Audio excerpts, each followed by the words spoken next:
It's your feel-good breakfast show Espresso on SABC3. Now, Cape Town will be rocked by two Johannesburg gentlemen this August as the play Hayani hits the Baxter Theatre this week, and we're quite pleased to host the stars of the show, Nat Ramabulana and Atandwa Kani, this morning on our show as our freshly squeezed talent. But before we do so, let's take a look at a brief history about these guys. Take a look.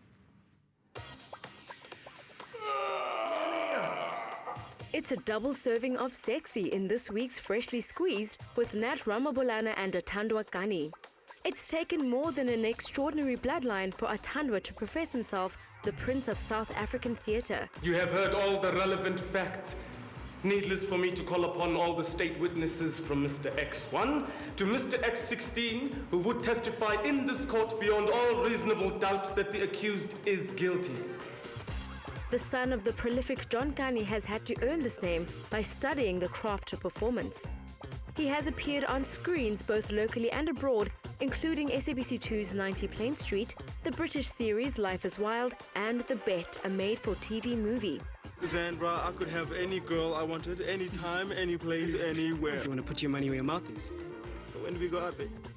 The dashing Nat Ramabulana has also built his way through the industry with a string of memorable performances. Antigone, daughter of Oedipus, sister of Polynices and Eteocles. On the small screen, he played Blessing on SABC2's Askies and also appeared in shows such as Josie H and Justice for All. Ramabulana has transformed in films such as Blood Diamond and The Bang Bang Club, to name but a few. The Wits drama graduate moved audiences to tears in Malcolm Perky's The Girl in the Yellow Dress. In his last venture, he teamed up with the Kanis in a revival of The Island at the National Arts Festival this year. The dynamic duo have established themselves as assets to the entertainment industry, so we're quite curious about what their latest offering, Hayani, entails. I saw that poster for the first time this week. It's been up for a long time, and my first reaction was, yo! Hayani. It looks like it's going to be a great play from the 8th of August to the 31st, but it's great to have Nat and Atandwa here with us. Good morning, gents. Good morning. Are you feeling all right? Are you good? Very well, thank you. Oh, really? Have you gotten into your other Scottish accent? Yeah, I've developed it over the years. You started doing this as we arrived in Cape Town. You started doing this and I have no idea why. Like, why? Why does Cape Town inspire that in you? Why not? It's the mountain. Is it It's the big mountain. It's huge.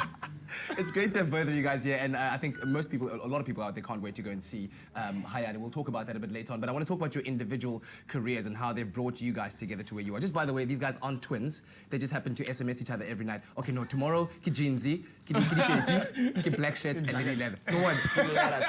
How did this happen? How did this happen?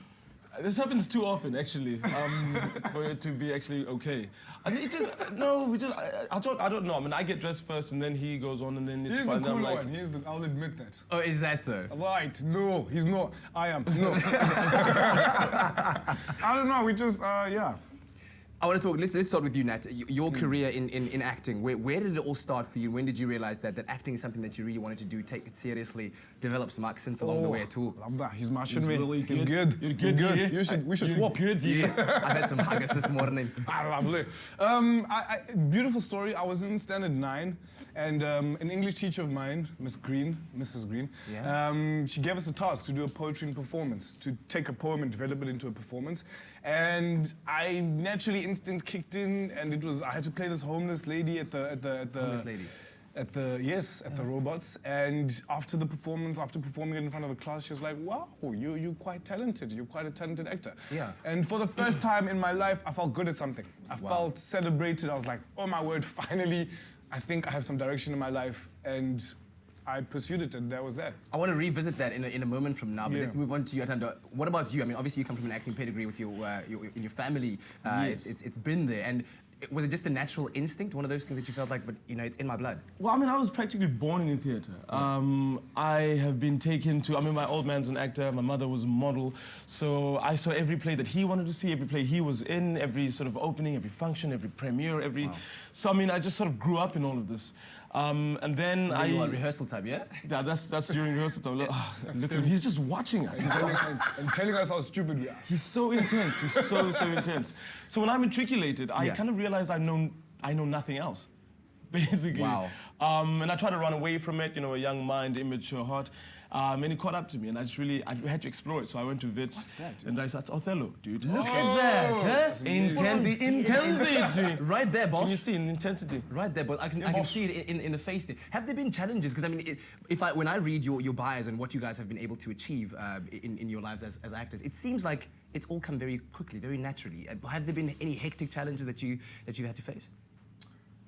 Look, we're very headstrong, hey, and we're determined, and we are so ambitious. We haven't allowed it to be challenged. Of course, you know, now and again, some months you're like, I'm not going to pay these bills. But, you know...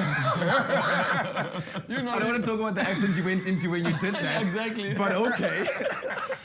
But, you know, you hustle, Yeah. hustle hard. Every day is a challenge, you know. Yeah. It's just about, like every other job, it's just sort of getting down to it, and with the perseverance that you put into it, inevitably it has to be a success. It has to be. There is no other option for us.